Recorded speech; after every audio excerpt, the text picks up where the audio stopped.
too. Yeah, he's a good guy, great guy. The question about scale and startups dynamics. So let's talk about from a startups perspective.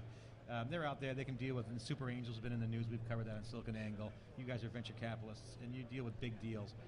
If I'm efficient to get started off the ground, what advice do you have to an entrepreneur out there?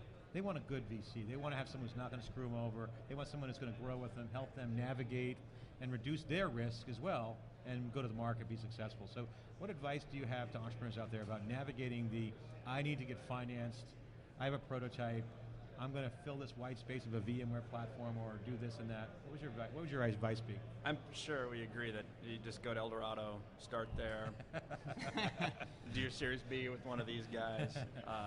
And in a lot of ways, it really depends on what your business is. We talked about capital efficiency, but if you're building a storage solution, if you're building complex technology, it's going to take 12 to 18 months to build and get to market. You got to be funded to get through that point. The hardest financings today are the Series B financings for these companies. If you don't appropriately fund your company through the Series A, give yourself time to get to market, get the product out, have some customers work with it. It's going to be really hard to raise a good follow-on financing round. As an entrepreneur, you suffer the most, frankly, because you suffer dilution from that.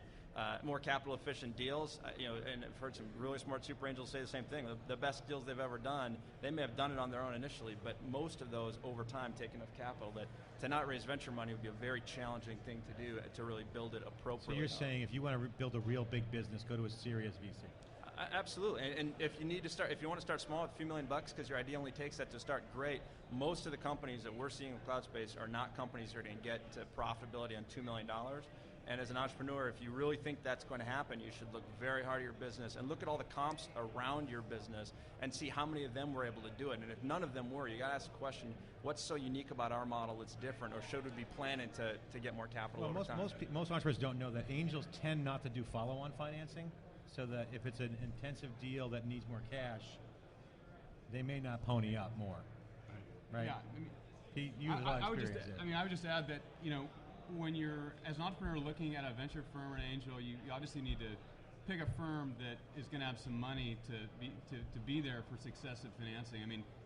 People don't knock it out of the park every time after their first financing. Usually they have successive deals, and it's an up and down ride. So you need to have a firm that obviously has money and it has there's obviously contraction. Value add. They want value add. Well, there's certainly value add, but the point I was making is that there's contraction in the venture business right now.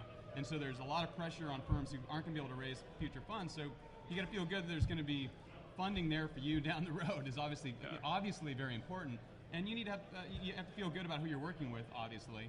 And the value add is important. The network that the firm brings, the experience that they have in building companies is actually, we feel like it's worth something. And we've done that before. And you've got successes under your belt. You've got a lot of successes. Yeah, and we think that can help. And we have a bunch of entrepreneurs that can speak on our behalf and hopefully say the same thing. But that's the way we look at it. References are a big thing, right? Yeah, you're saying. I think it matters. But a big part of that value add, as Pete said, is having access to additional capital from your initial funding sources.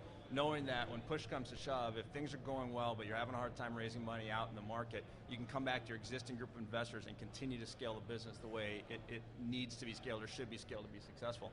And that is a component of being value add to those companies, being there when they need you to really support them through those times. Yeah. Ping, you work for a blue chip in Excel. They're earned their reputation over the years. Obviously, Facebook's a big investment, and they got a slew of other great investments, and you've got a good track record in cloud.